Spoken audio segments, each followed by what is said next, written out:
ಆರ್ಯ ಆರ್ತಿನ follow ಮಾಡ್ಕೊಂಡು ಹೋಗಿದ್ಯಲ್ಲ, ಏನಾದ್ರೂ ವಿಷಯ ಗೊತ್ತಾಯ್ತೇನೋ? ಇಲ್ಲ ಅಜ್ಜಿ, ಏನೂ ಗೊತ್ತಾಗಿಲ್ಲ. ಸ್ವಲ್ಪದ್ರಲ್ಲೇ ಮಿಸ್ ಆದ್ರು. ಏನೋ ಆರ್ಯ ನೀನು, ಎಂತ ಒಳ್ಳೆ ಚಾನ್ಸ್ ಸಿಕ್ಕಿತ್ತು, ಮಿಸ್ ಮಾಡ್ಕೊಂಡ್ಬಿಟ್ಟಿಯಲ್ಲೋ. ಹೀಗೇನ್ ಮಾಡೋದು? ಅದೇ ಗೊತ್ತಾಗ್ತಿಲ್ಲ ಅಜ್ಜಿ. ಯಾರನ್ನು ಮೀಟ್ ಮಾಡಕ್ ಹೋಗಿದಾರಂತ ಗೊತ್ತಾದ್ರೆ ಎಲ್ಲ ಸತ್ಯ ಆಚೆ ಬರ್ತಿತ್ತು. ಎಲೆಕ್ಷನ್ ನಿಲ್ಲೋದನ್ನ ತಪ್ಪಿಸ್ಬೋದಿತ್ತು. ಯಾರು ಏನು ಹೇಳಿದ್ರು ಆರತಿಯವರು ಎಲೆಕ್ಷನ್ ನಿಲ್ಲೋದನ್ನ ತಪ್ಪಿಸೋದಕ್ಕೆ ಯಾರಿಂದನೂ ಸಾಧ್ಯ ಇಲ್ಲ. ಏನ್ ಹೇಳ್ತಾ ಇದ್ದೀರಾ ಡ್ಯಾಡ್? ಹೌದು, ನೀನು ಅವ್ರನ್ನ ಫಾಲೋ ಮಾಡ್ಕೊಂಡು ಹೋಗಿದ್ದೆ ದೊಡ್ಡ ತಪ್ಪು. ನಾನು ಫಾಲೋ ಮಾಡ್ಕೊಂಡು ಹೋಗಿದ್ದ ತಪ್ಪ? ಅವರು ನಮ್ಮಿಂದ ನಿಜ ಮುಚ್ಚಿಟ್ಟಿದ್ದು ಅದು ತಪ್ಪು ಅನ್ಸ್ಲಿಲ್ವಾ? ಅದನ್ನ ಯಾಕೆ ಪ್ರಶ್ನೆ ಮಾಡಲಿಲ್ಲ? ಪ್ರಶ್ನೆ ಮಾಡಿದ್ರು ಅವ್ರೇನು ಹೇಳಲ್ಲ. ಈ ವಿಷಯದಲ್ಲಿ ನಾವು ಒತ್ತಾಯ ಮಾಡೋದು ಸರಿಯಲ್ಲ. ಅವ್ರ ಮನ್ಸಿಗೆ ನೋವಾಗುತ್ತೆ. ನಮ್ಮ ಮನ್ಸಿಗೆ ನೋವಾದ್ರೆ ಪರವಾಗಿಲ್ವಾ? ಅದನ್ನ ಅವ್ರು ಅರ್ಥ ಮಾಡ್ಕೋಬೇಕು. ಅರ್ಥ ಮಾಡ್ಕೋತಾ ಇಲ್ವಲ್ಲ. ಪದೇ ಪದೇ ಈ ವಿಷಯದಲ್ಲಿ ಅವ್ರನ್ನ ಕೆಣ್ಕೋದು ಸರಿಯಲ್ಲ. ಅವ್ರನ್ನ ಯಾರನ್ನ ಮೀಟ್ ಮಾಡಕ್ ಹೋಗಿದಾರೋ ಗೊತ್ತಿಲ್ಲ, ಆದ್ರೆ ಈ ವಿಷಯವಾಗಿ ನೀನು ಅವ್ರನ್ನೇನು ಕೇಳೋದಕ್ಕೆ ಹೋಗ್ಬೇಡ. ಇಲ್ಲ ಡ್ಯಾಡ್, ಅವ್ರು ಯಾರನ್ನ ಮೀಟ್ ಮಾಡಕ್ ಹೋಗಿದ್ರು ಅಂತ ನಾನು ಕೇಳ್ತೀನಿ. ಯಾರ ಮಾತು ಕೇಳಲ್ಲ.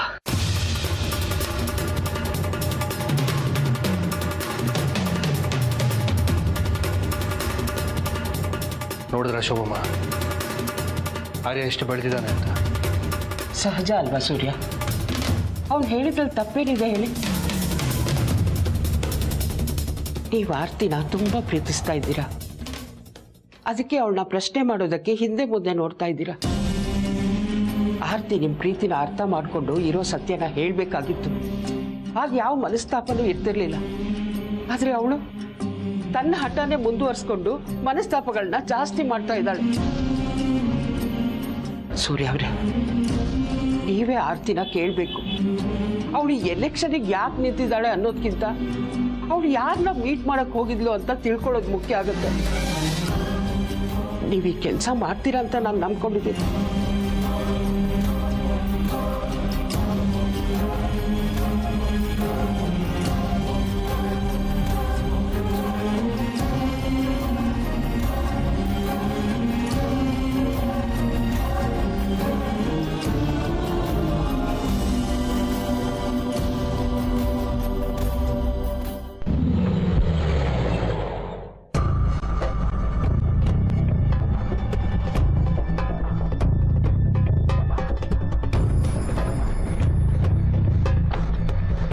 ಥ್ಯಾಂಕ್ ಯು ಮನೆಯವರೆಗೂ ಡ್ರಾಪ್ ಮಾಡಿದ್ದಕ್ಕೆ.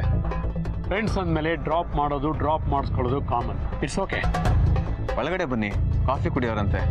ಬೇಡ, ಇನ್ನೊಂದ್ಸಲ ಬಂದು ಕಾಫಿ ಕುಡಿತೀನಿ. ಈಗ ಆಯ್ತಲ್ಲ, ಮತ್ತೆ ಕ್ಲಬ್ಬಲ್ಲಿ ಸಿಗೋಣ. Nice meeting you. Same here.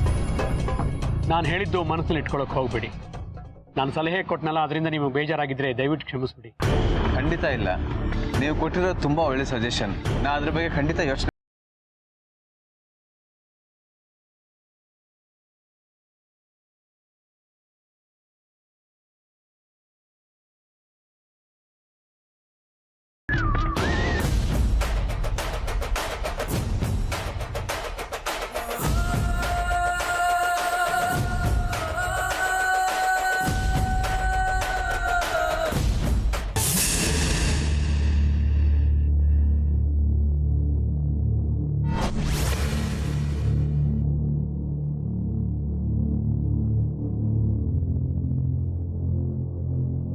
ಅತ್ತೆ,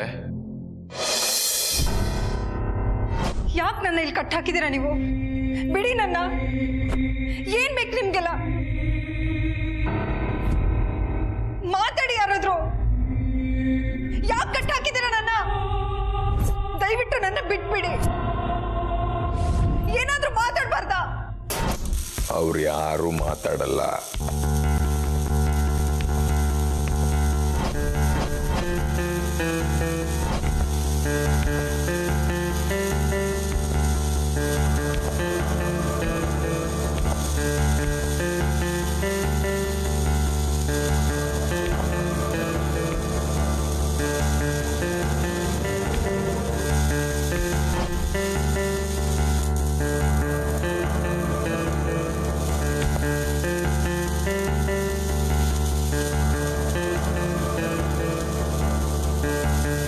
ಯಾರು ನೀನು?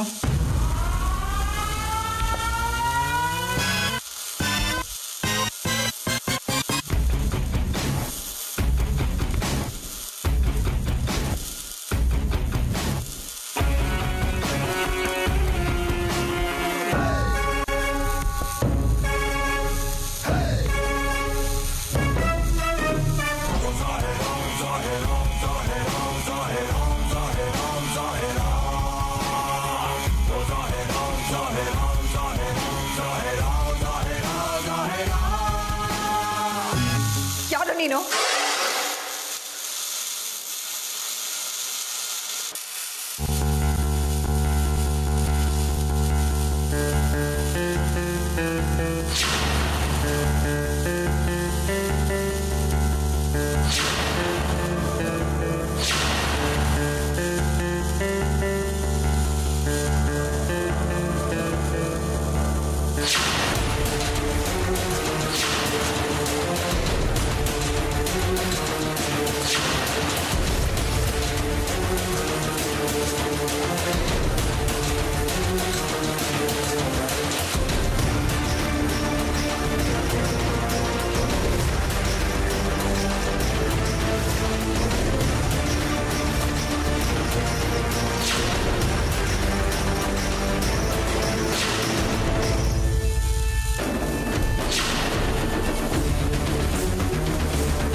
ಎಸ್,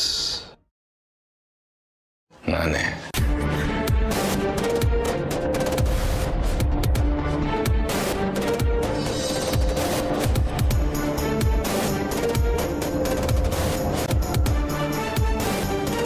ಸಾಕ್ಷಿ ಗಂಡ ನಿಮ್ಗಳಿಯ. ರಂಜಿತ್, ಏನಿದೆಲ್ಲ? ಯಾಕೆ ನನ್ನ ಇಲ್ಲಿ ಕರ್ಕೊಂಡು ಬಂದಿದ್ದೀರಾ? ಇವರೆಲ್ಲ ಯಾರು? ಯಾಕೆ ನನ್ನ ಕಟ್ಟಾಕಿದ್ದೀರಾ? ನಿಮ್ಮನ್ನು ಕಟ್ಟಾಕಿ ಅಂತ ನಾನು ಹೇಳಿರಲಿಲ್ಲ ಅಂತೆ. ಬರೀ ನಿಮ್ಮನ್ನು ಕರ್ಕೊಂಡು ಬನ್ನಿ ಅಂತ ಮಾತ್ರ ಹೇಳಿದ್ದೆ. ಹುಡುಗರು ನಿಮ್ಮನ್ನು ಕಿಡ್ನಾಪ್ ಮಾಡಿದ ಜೋಶಲ್ಲಿ ಕಟ್ಟಾಕ್ಬಿಟ್ಟಿದ್ದಾರೆ. ಐ ಸಾರಿ.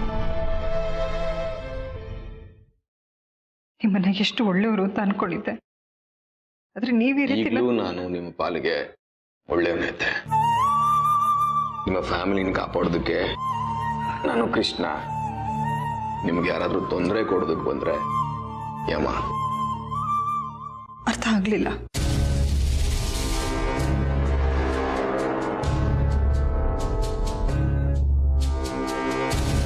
ನಾನು ನಿಮ್ಮನೇಲಿ ಕರ್ಕೊಂಡು ಬಂದಿದ್ದು ತೊಂದರೆ ಕೊಡೋದಕ್ಕಲ್ಲ, ಕಾಪಾಡೋದಕ್ಕೆ. ನನ್ನ ಕಾಪಾಡೋದಕ್ಕ? ನಿಮ್ಮ ಮಗ ಆದಿತ್ಯನಿಂದ ನಿಮಗೂ ತೊಂದರೆ ಇದೆ. ಸುಮ್ಮನೆ ನೀವೇನು ಕಾರಣಗಳು ಕೊಡಬೇಡಿ. ನಿಮ್ಮನ್ನ ಒಳ್ಳೆಯವರು ಅಂತ ಅನ್ಕೊಂಡಿದ್ದೆ, ಆದ್ರೆ ಸಾಕ್ಷಿ ತೀರ್ಕೊಂಡ್ಮೇಲೆ ತುಂಬಾ ಬದಲಾಗ್ಬಿಟ್ಟಿದ್ದೀರಾ ನೀವು. ಕರೆಕ್ಟ್ ಅತ್ತೆ, ನಿಮಗೆ ಕರೆಕ್ಟ್ ಆಗಿದೆ. ತುಂಬಾ ಬದಲಾಗಿದ್ದೀನಿ ನಾನು. ಕಾರಣ ಆದಿತ್ಯ ನಾನು ಪ್ರಾಣಕ್ಕಿಂತ ಹೆಚ್ಚಾಗಿ ಪ್ರೀತಿಸಿದ ನನ್ನ ಸಾಕ್ಷಿನ ಕಿತ್ಕೊಂಡ. ನನ್ನ ತಂಗಿ ಬಾಳನ್ನ ಹಾಳು ಮಾಡ್ದ. ನನ್ನ ಜೀವನದಲ್ಲಿ ಇಷ್ಟೆಲ್ಲ ಬದಲಾವಣೆ ಆದ್ಮೇಲೆ ನಾನು ಬದಲಾಗೋದ್ರಲ್ಲಿ ಯಾವ ಆಶ್ಚರ್ಯನೂ ಇಲ್ಲ ಅಲ್ವಾ ಅತ್ತೆ? ಅಂದ್ರೆ ನೀವು ಆದಿತ್ಯ ಮೇಲೆ ಸೇಡ್ ತೀರ್ಸ್ಕೋಬೇಕು ಅಂತಿದ್ದೀರಾ? ಸೇಡು ಅಂತಾನೋ, ನನಗಾದ ಅನ್ಯಾಯಕ್ಕೆ ನ್ಯಾಯ ಸಿಗಬೇಕು ಅಂತಾನೋ, ಅವನಿಗೆ ಬುದ್ಧಿ ಕಲಿಸ್ಬೇಕು ಅಂತಾನೋ ನನಗೆ ಗೊತ್ತಿಲ್ಲ ಅತ್ತೆ. ಆದರೆ ನನ್ನ ಕಡೆಯಿಂದ ಆದಿತ್ಯನಿಗೆ ಒಂದಲ್ಲ ಒಂದು ದಿವಸ ತೊಂದರೆ, ಕಟ್ಟಿಟ್ಟು ಬುತ್ತಿ. ಬೇಡ ರಂಜಿತ್, ಆದಿತ್ಯಂಗೆ ಏನೇ ಹೆಚ್ಚು ಕಡಿಮೆ ಆದರೂ ಜೀವಂತವಾಗಿರೋದು. ನಂಗೆ ಗೊತ್ತು ಅತ್ತೆ, ನಿಮಗೆ ಆದಿತ್ಯ ಅಂದರೆ ಪ್ರಾಣ ಅಂತ. ನಾನು ಆದಿತ್ಯನಿಗೆ ಏನು ಮಾಡದೆ ಹೋದ್ರು ನನ್ನ ಸಾಕ್ಷಿನ ಕೊಂದ ಹಾಗೆ ನನ್ನನ್ನು ಕೊಂದು ಹಾಕ್ಬಿಡ್ತಾನವನು. ಅದು ಪರವಾಗಿಲ್ವಾ? ಛೇ, ನಾನು ಹಾಗೆ ಹೇಳ್ತಾ ಇಲ್ಲ. ನಿಮ್ಮಿಬ್ರಲ್ಲಿ ಯಾರಿಗೆ ನೋವಾದ್ರೂ ನನ್ನ ಕೈ ಸಹಿಸ್ಕೊಳ್ಳೋಕ್ಕಾಗಲ್ಲ. ಚೆನ್ನಾಗಿದೆ ನೀವು ಹೇಳ್ತಿರೋದು. ಹಾವು ಸಾಯಬಾರ್ದು, ಕೋಲು ಮುರಿಬಾರ್ದು.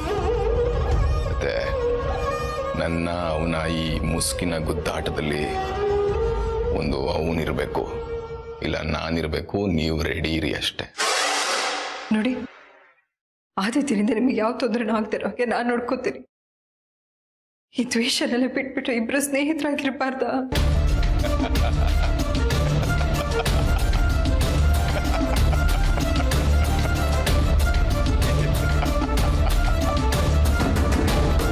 ಮೋಸ್ಟ್ಲಿ ಈ ಜನ್ಮದಲ್ಲಿ ಸಾಧ್ಯ ಇಲ್ಲ ಬಿಡಿಯೋದು. ನಿಮ್ ಖಾಲಿ ಬೇಕಾದ್ರೂ ಬಿಡ್ತೀನಿ ರಂಜಿತ್. ಪ್ಲೀಸ್ ಅತ್ತೆ, ಪ್ಲೀಸ್. ನೀವು ದೊಡ್ಡವರು, ಚಿಕ್ಕವ್ರ ಕಾಲಕ್ಕೆ ಬಿಡೋದು ಶ್ರೇಯಸ್ಸಲ್ಲ. ಮತ್ತೆ ಒಂದು ಸಣ್ಣ ಕತೆ ಹೇಳಬೇಕು ಅನಿಸಿದೆ, ಹೇಳ್ತೀನಿ ಕೇಳಿ. ಆ ಕುರುಕ್ಷೇತ್ರದ ಯುದ್ಧದ ಸಮಯದಲ್ಲಿ ಕುಂತಿ ಕರ್ಣನ ಹತ್ರ ಬಂದು ಪಂಚ ಪಾಂಡವರ ಪ್ರಾಣ ಭಿಕ್ಷೆ ಕೇಳಿದಂತೆ. ಆಗ ಕರ್ಣ ಹೇಳಿದಂತೆ, ಪಾಂಡವರಲ್ಲಿ ನಾನು ಒಬ್ಬ ಅಲ್ವಾ ಅಂತ. ಅದಕ್ಕೆ ಕುಂತಿ ಏನ್ ಹೇಳ್ಬೇಕು ಅಂತ ಗೊತ್ತಿಲ್ಲದೆ ಭಾರವಾದ ಮನಸ್ಸಿನಿಂದ ಹೌದಪ್ಪ ಅಂದ್ಲಂತೆ. ಅದಕ್ಕೆ ಕರ್ಣ, ಯುದ್ಧದಲ್ಲಿ ನಾನು ಮಾಡಿದ್ರೆ ಪರವಾಗಿಲ್ವಾ ತಾಯಿ ಅಂತ ಕೇಳದ್ನಂತೆ. ಅದಕ್ಕೆ ಕುಂತಿ ಏನ್ ಹೇಳ್ಬೇಕು ಅಂತ ಗೊತ್ತಿಲ್ಲದೆ ಒತ್ತಾಡ್ತಿರೋದನ್ನ ನೋಡಿ ಕರ್ಣ ಹೇಳಿದ್ನಂತೆ, ಪಾಂಡವರು 5 ಜನ ಅಲ್ಲ 6 ಜನ ನನ್ನನ್ನು ಸೇರಿ. ಸರಿ ತಾಯಿ, ನೀನ್ ಕೇಳಿದಾಗೆ ಪಂಚ ಪಾಂಡವರು ಬದುಕಿರ್ತಾರೆ. ಆದ್ರೆ ಒಂದು ಮಾತು, ಯುದ್ಧದಲ್ಲಿ ಅರ್ಜುನ ಬದುಕಿದ್ರೆ ಈ ಕರ್ಣ ಸತ್ತಿರ್ತಾನೆ, ಕರ್ಣ ಬದುಕಿದ್ರೆ ಅರ್ಜುನ ಸತ್ತಿರ್ತಾನೆ. ಹಾಗೆ ಆದಿತ್ಯ ಬದುಕಿದ್ರೆ ಈ ರಂಜಿತ್ ಸತ್ತಿರ್ತಾನೆ, ಈ ರಂಜಿತ್ ಬದುಕಿದ್ರೆ ಆದಿತ್ಯ ಖಂಡಿತ ಸತ್ತಿರ್ತಾನೆ. ಇಲ್ಲ ರಂಜಿತ್, ಹಾಗಾಗ್ಬಾರ್ದು. ಹಾಗಾಗಬಾರ್ದು ಅಂದ್ರೆ ನೀವೊಂದು ಕೆಲಸ ಮಾಡಬೇಕು. ಏನ್ ಹೇಳಿ? ನನಗೆ ನೀವಿಬ್ರು ಚೆನ್ನಾಗಿರ್ಬೇಕು ಅಷ್ಟೇ. ಏನ್ ಮಾಡ್ಬೇಕು ಅಂತ ಹೇಳಿ. ನನಗೋಸ್ಕರ ನೀವೇನು ಮಾಡಬೇಡಿ ಅತ್ತೆ. ನಿಮ್ಮ ಮಗನ ಪ್ರಾಣ ಉಳಿಸ್ಕೊಡೋದಕ್ಕೆ, ನಿಮ್ಮ ಯಜಮಾನರು ಸೂರ್ಯ ಅವ್ರ ಮೇಲೆ ಬಂದಿರೋ ಆರೋಪಗಳು ಸುಳ್ಳು ಅಂತ ಪ್ರೂವ್ ಮಾಡೋದಕ್ಕೆ, ನಿಮ್ಮ ಫ್ಯಾಮಿಲಿ ಮೇಲೆ ಬಿದ್ದಿರೋ ವಿರೋಧಿಗಳ ಕಣ್ಣು ಬೇರೆ ಕಡೆ ಹೊರಡೋದಕ್ಕೆ ನೀವು ಈ ಕೆಲಸ ಮಾಡಲೇಬೇಕು. ಏನ್ ಕೆಲಸ ಹೇಳಿ ರಂಜಿತ್? ನಿಮ್ಮ ಯಜಮಾನರು ಕಳ್ಕೊಂಡಿರೋ ಅಧಿಕಾರನ ನೀವು ಪಡ್ಕೋಬೇಕು. ಅಂದ್ರೆ ನಾನು ಎಲೆಕ್ಷನ್ ನಿಂತ್ಕೋಬೇಕು.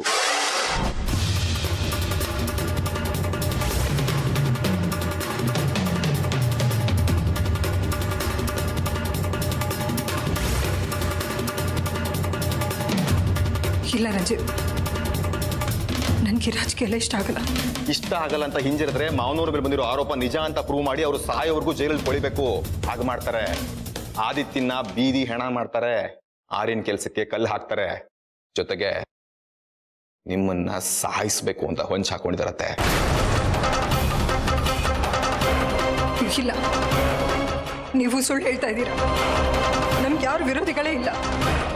ಆದಿತ್ಯ ಶಶಾಂಕ್ ಜೊತೆ ಸೇರ್ಕೊಂಡು ಸೂರ್ಯನ ಮೇಲೆ ಕೋಪ ಮಾಡ್ಕೊಂಡಿದ್ದಾನೆ ಅನ್ನೋದು ಬಿಟ್ರೆ ಯಾರು ನಮಗೆ ತೊಂದರೆ ಕೊಡಕ್ ಸಾಧ್ಯ? ಅತ್ತೆ, ನೀವು ಪ್ರಪಂಚನ ಸರಿಯಾಗಿ ಅರ್ಥ ಮಾಡ್ಕೊಂಡಿಲ್ಲ. ನಾನು ನಿಮ್ಮನ್ನ ಇಲ್ಲಿಗೆ ಯಾಕೆ ಕರ್ಸ್ಕೊಂಡೆ ಗೊತ್ತಾ? ನಮ್ಮ ಹುಡುಗರು ನಿಮ್ಮನ್ನ ಕರ್ಕೊಂಡು ಬರೋದು 5 ನಿಮಿಷ ತಡ ಆಗಿದ್ರು ಬೇರೆಯವರು ನಿಮ್ಮನ್ನ ಕಿಡ್ನ್ಯಾಪ್ ಮಾಡ್ತಿದ್ರು. ಕಿಡ್ನ್ಯಾಪ್ ಮಾಡಿದವರು ನಿಮ್ಮನ್ನ ಜೀವಂತವಾಗಂತೂ ಕಳಿಸ್ತಿರ್ಲಿಲ್ಲ. ನಿಮ್ಮನ್ನ ಮುಂದೆ ಇಟ್ಕೊಂಡು ಸೂರ್ಯ ಮತ್ತೆ ಆದಿತ್ಯನ ಮೇಲೆ ಸೇಡ್ ತೀರಿಸ್ಕೊಡೋದು ಅವ್ರ ಉದ್ದೇಶ ಆಗಿತ್ತು. ನಿಮ್ಮ ಮಾತನ್ನ ನಂಬೇಕಾ? ನಂಬದೇ ಇದ್ರೆ ನನಗೇನು ನಷ್ಟ ಇಲ್ಲ ಅತ್ತೆ.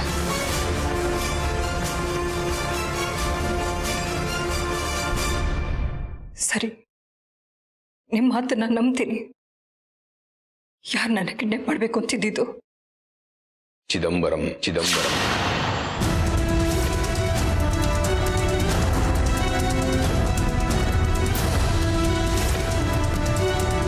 ಬರೀ ಅವರೊಬ್ಬರೇ ಅಲ್ಲ ಅತ್ತೆ, ಅವ್ರ ಜೊತೆಗೆ ಇನ್ನೊಬ್ರು ನಿಮ್ಮನ್ನ ಕಿಡ್ನ್ಯಾಪ್ ಮಾಡಬೇಕು ಅಂದ್ಕೊಂಡಿದ್ರು. ಅವ್ರು ಯಾರು ಅಂತ ನೀವು ಗೆಸ್ ಕೂಡ ಮಾಡಕ್ಕಾಗಲ್ಲ.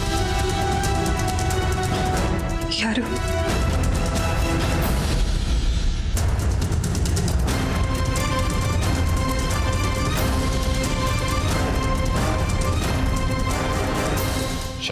ಶಶಾಂಕ್.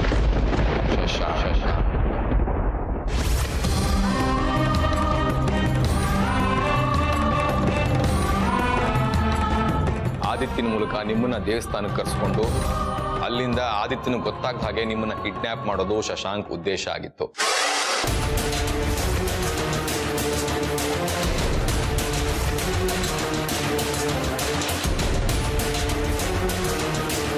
ಚಿದಂಬರಂ ನನ್ನ ಕಿಡ್ನಾಪ್ ಮಾಡೋದಕ್ಕೆ ಕಾರಣ ಮತ್ತದೇ ಹಳೆ ಸೇಡು. ಆದಿತ್ಯ ನಿರೋಷನ್ನ ಮದುವೆ ಆಗಲಿಲ್ಲ, ಕೈ ಕೊಟ್ಟ ಅನ್ನೋ ದ್ವೇಷ. ನಿಮ್ಮನ್ನು ಕಿಡ್ನಾಪ್ ಮಾಡಿಸಿ ಆದಿತ್ಯನ ಮುಗಿಸಿ ಮಾವನವ್ರನ್ನ ಪರ್ಮನೆಂಟ್ ಆಗಿ ಜೈಲಿಗೆ ಕಳಿಸೋ ಉದ್ದೇಶ. ಚಿದಂಬರಂ ನನ್ನ ಕಿಡ್ನಾಪ್ ಮಾಡ್ತಾನೆ ಅನ್ನೋದನ್ನ ನಂಬೋದು, ಆದ್ರೆ ಈ ಶಶಾಂಕ್ ಯಾಕೆ ಮಾಡ್ತಾನೆ? ಆಸ್ತಿ, ಅವರ ಆಸ್ತಿ ನಿಮ್ಮ ಹೆಸರಲ್ಲಿದೆ. ನಿಮ್ಮನ್ನು ಕಿಡ್ನಾಪ್ ಮಾಡಿ ಹೆದರಿಸಿ ಅವ್ರ ಹೆಸರಿಗೆ ಆಸ್ತಿನ ಬರ್ಸ್ಕೋಬೇಕು, ಜೊತೆಗೆ ಆದಿತ್ಯನ ಪರ್ಮನೆಂಟ್ ಆಗಿ ನಿಮ್ಮಿಂದ ದೂರ ಮಾಡಿ ಅವ್ರ ಜೊತೆ ಇಟ್ಕೋಬೇಕು ಅನ್ನೋ ಉದ್ದೇಶ. ಎಲ್ಲರೂ ಸೇರಿ ಇಷ್ಟೆಲ್ಲ ಪ್ಲಾನ್ ಮಾಡಿದಾರ? ಹೌದು, ಇದು ನಿಮ್ಗೆ ಗೊತ್ತಾಯ್ತು? ಪ್ಲೀಸ್ ಅತ್ತೆ, ಅದನ್ನ ಮಾತ್ರ ಕೇಳಬೇಡಿ. ಒಟ್ಟಿನಲ್ಲಿ ನಿಮಗೆ ತೊಂದರೆ ಆಗೋದಕ್ಕೆ ನಾನು ಬಿಡಲ್ಲ. ಅದಕ್ಕೆ ಹೇಳ್ತಿದ್ದೀನಿ, ನೀವು ಎಲೆಕ್ಷನ್ಗೆ ನಿಲ್ಲಲೇಬೇಕು. ರಂಜಿತ್, ನಾನು ಎಲೆಕ್ಷನ್ ನಿಲ್ಲೋ ಬದಲು ಮತ್ತೆ ಸೂರ್ಯವ್ರನ್ನ ಎಲೆಕ್ಷನ್ ನಿಲ್ಲಿಸ್ಬೋದು. ಖಂಡಿತ ಸೋಲ್ತಾರೆ ಮಾವ. ಯಾಕಂದ್ರೆ ಮಾವನ ಪಕ್ಷದವರೇ ಚಿದಂಬರಂ ಜೊತೆ ಸೇರ್ಕೊಂಡು ಮಾವನ್ಗೆ ವಿರೋಧಿಗಳಾಗಿದ್ದಾರೆ. ಸ್ವತಃ ಸಿಎಂ ಮಾವನವ್ರನ್ನ ದೂರ ಇಡಬೇಕು ಅಂತ ಒಪ್ಕೊಂಡಿದ್ದಾರೆ. ಆದಿತ್ಯನ ರಾಜಕೀಯಕರಿಸಬೇಕು ಅನ್ನೋ ಪ್ಲಾನ್ ಕೂಡ ಚಿದಂಬರಂದು. ಮತ್ತೆ ಆದಿತ್ಯ ಚಿದಂಬರಂಗೂ ನನಗೂ ಯಾವ ಸಂಬಂಧನೂ ಇಲ್ಲ ಅಂತ ಹೇಳ್ತಾ ಇದ್ದ? ಅದೇ ಆ ಚಿದಂಬರಂದು ಪ್ಲಾನ್. ಸ್ವತಃ ಆದಿತ್ಯನಿಗೆ ಇವೆಲ್ಲ ಗೊತ್ತಿಲ್ಲ. ಬೇರೆಯವ್ರ ಮುಖಾಂತರ ಆದಿತ್ಯನಿಗೆ ಬ್ರೈನ್ ವಾಶ್ ಮಾಡಿಸಿ, ಅಷ್ಟೇ ಅಲ್ಲ, ಮಾವನವ್ರ ಮೇಲೆ ಬಂದಿರೋ ಭ್ರಷ್ಟಾಚಾರ, ಕಿಡ್ನಾಪಿಂಗ್ ಕೇಸ್ ಎಲ್ಲ ಚಿದಂಬರಂದೇ ಕುತಂತ್ರ. ಇದೆಲ್ಲ ಅವರೇ ಮಾಡಿಸಿದ್ದು ಅನ್ನೋ ವಿಷಯ ನನಗೆ ಗೊತ್ತಿಲ್ಲ ಅಂತ ಅವ್ರು ಅಂದ್ಕೊಂಡಿದ್ದಾರೆ. ಬಟ್ ನನಗೆಲ್ಲ ವಿಷಯನೂ ಗೊತ್ತಿದೆ. ಚಿದಂಬರಂ ಒಬ್ಬರೇ ಅಲ್ಲ, ಅವ್ರ ಜೊತೆಗೆ ಇನ್ನೊಬ್ರು ಸೇರ್ಕೊಂಡಿದ್ದಾರೆ. ಅರ್ಪಿತಾ ಅಂತ.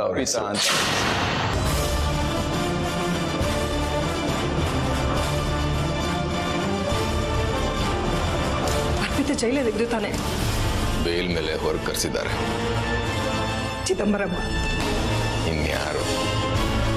ಇದನ್ನ ಯಾಕೆ ನೀವು ನನ್ಗೆ ಹೇಳಿಲ್ಲ? ಹೇಳೋಷ್ಟರಲ್ಲಿ ಕಾಲ ಮಿಂಚೋಗಿತ್ತು ಅತ್ತೆ. ಅದಲ್ಲದೆ ಆದಿತ್ಯ ಅಂದ್ರೆ ಪ್ರಾಣ ಇಟ್ಕೊಂಡಿರೋ ನೀವು ನಾನು ಏನ್ ಹೇಳಿದ್ರು ನಂಬ್ತಿರ್ಲಿಲ್ಲ, ನಿಮ್ಗೇನು ಅರ್ಥ ಆಗ್ತಿರ್ಲಿಲ್ಲ. ಅದಕ್ಕೆ ಸಾಕ್ಷಿ ಸಮೇತ ಪ್ರೂವ್ ಮಾಡಬೇಕು ಅಂತ ಕಾಯ್ತಾ ಇದ್ದೆ. ಅಷ್ಟರಲ್ಲಿ ನಿಮ್ಮನ್ನ ಕಿಡ್ನಾಪ್ ಮಾಡೋ ಪ್ಲಾನ್ ಮಾಡಿದ್ದಾರೆ ಅಂತ ಗೊತ್ತಾಯ್ತು ನನಗೆ. ಅದಕ್ಕೆ ನಿಮ್ಮನ್ನ ಇಲ್ಲಿ ಕರ್ಸ್ಕೋಬೇಕಾಯ್ತು. ಹಾಗಾದ್ರೆ ನಾನು ಎಲೆಕ್ಷನ್ ಕಂಟೆಸ್ಟ್ ಮಾಡಲೇಬೇಕಾ? ಅನಿವಾರ್ಯ ಅತ್ತೆ. ನೀವು ನಿಮ್ಮ ಫ್ಯಾಮಿಲಿನ ಉಳಿಸ್ಕೋಬೇಕಾದ್ರೆ ಇದನ್ನ ಬಿಟ್ಟು ಬೇರೆ ದಾರಿನೇ ಇಲ್ಲ. ಸರಿ, ಹಾಗಾದ್ರೆ ನಾನು ಸೂರ್ಯ ಅವ್ರ ಹತ್ರ ಮಾತಾಡ್ತೀನಿ. ಅವ್ರ ಅಭಿಪ್ರಾಯನ ತಿಳ್ಕೊಂಡು ನಿರ್ಧಾರ ಮಾಡ್ತೀನಿ. ಅವಕಾಶ ಇಲ್ಲ, ಅದು ಯಾವುದಕ್ಕೂ ಅವಕಾಶ ಇಲ್ಲ ಅತ್ತೆ. ನೀವು ಎಲೆಕ್ಷನ್ ನಿಲ್ಲೋದ್ರ ಹಿಂದೆ ಇರೋ ಉದ್ದೇಶ, ಕಾರಣ, ನಮ್ಮಿಬ್ಬರ ಮಧ್ಯೆ ಇಲ್ಲಿ ನಡೀತಿರೋ ಮಾತುಕತೆ ಯಾವುದು ಯಾರಿಗೂ ಗೊತ್ತಾಗೋ ಹಾಗಿಲ್ಲ. ಅವ್ರಿಗೆ ನಾನು ತಿಳಿಸ್ದೆ ಎಲೆಕ್ಷನ್ ನಿಲ್ಲೋ ನಿರ್ಧಾರ ನಾನು ಹೇಗೆ ಮಾಡಲಿ ರಂಜಿತ್? ಬೇರೆ ದಾರಿ ಇಲ್ಲ ಅತ್ತೆ. ನೀವು ಈ ವಿಷಯನ ಮಾವನವ್ರಿಗೋ ಆದಿತ್ಯನ್ಗೋ ಆರ್ಯನ್ಗೋ ಹೇಳಿದ್ರೆ ಅವರು ಕೇಳಿಸ್ಕೊಂಡು ಸುಮ್ಮನೆ ಕೂತ್ಕೊಳ್ಳಲ್ಲ. ಬದಲಾಗಿ ಚಿದಂಬರಂ ಶಶಾಂಕ್ ಜೊತೆ ಜಗಳ ಮಾಡ್ತಾರೆ. ಆಗ ಅವ್ರಿಗೆ ಅವ್ರು ಮಾಡಿರೋ ಪ್ಲಾನ್ ಎಲ್ಲ ಇವ್ರಿಗೆ ಗೊತ್ತಾಗಿದೆ ಅಂತ ಎಲ್ಲರನ್ನು ಮುಗಿಸ್ಬೇಕು ಅಂತ ಪ್ಲಾನ್ ಮಾಡ್ತಾರೆ. ಆ ಹೋರಾಟದಲ್ಲಿ ಯಾರಿಗೆ ಏನು ಬೇಕಾದರೂ ಹೆಚ್ಚು ಕಡಿಮೆ ಆಗ್ಬೋದು. ನೋಡಿ, ನಿಮ್ಮ ಫ್ಯಾಮಿಲಿನ ಉಳಿಸ್ಕೋಬೇಕು ಅನ್ನೋ ಹಾಗಿದ್ರೆ ನೀವು ಎಲೆಕ್ಷನ್ಗೆ ನಿಲ್ಲಲೇಬೇಕು. ಎಂತ ಇಕ್ಕಟ್ಟಿಗೆ ನನ್ನ ಸಿಕ್ಕಾಕ್ಸ್ತಾ ಇದ್ದೀರಾ ನೀವು? ನಾನು ಸಿಕ್ಕಾಕ್ಸ್ತಿಲ್ಲ ಅತ್ತೆ. ಇಷ್ಟಕ್ಕೆಲ್ಲ ಕಾರಣ ನಿಮ್ಮ ಮಗ ಆದಿತ್ಯ. ಬಿಡಿ, ಈಗ ಯೋಚನೆ ಮಾಡೋಕ್ಕೆ ಟೈಮ್ ಇಲ್ಲ. ನೀವು ಏನು ಡಿಸೈಡ್ ಮಾಡ್ತೀರಾ ಅಂತ ಬೇಗ ಹೇಳಿ.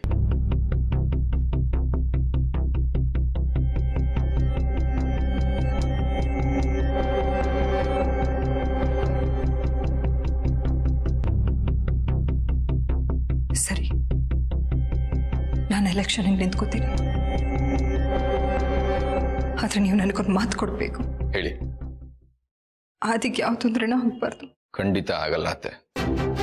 ನೀವು ಎಲೆಕ್ಷನ್ ನಿಂತು ಗೆಲ್ಲೋವರೆಗೂ ಆದಿತ್ಯನಿಗೆ ನನ್ನ ಕಡೆಯಿಂದ ಏನು ತೊಂದರೆ ಆಗಲ್ಲ. ಅಷ್ಟೇ ಇಲ್ಲ, ಬೇರೆ ಯಾರಿಂದನೂ ಆದಿತ್ಯಗೆ ತೊಂದರೆ ಆಗ್ಬಾರ್ದು. ನೀವು ಹೇಳದೇ ಇದ್ರು ಖಂಡಿತ ಕೆಲಸ ಮಾಡೇ ಮಾಡ್ತೀನಿ. ಯಾಕಂದ್ರೆ ಆದಿತ್ಯನಿಗೆ ಏನಾದರೂ ತೊಂದರೆ ಆದರೆ ಅದರ ಆರೋಪ ಬರೋದು ಮಾವನವ್ರ ಮೇಲೆ. ಹಾಗಾಗಿ ಎಲೆಕ್ಷನ್ ಮುಗಿಯೋವರೆಗೂ ಆದಿತ್ಯನ ತುಂಬಾ ಸೇಫ್ ಆಗಿ ನೋಡ್ಕೋತೀನಿ. ಎಲೆಕ್ಷನ್ ಮುಗಿದ ಮೇಲೆ ನನಗೆ ಗೊತ್ತಿಲ್ಲ.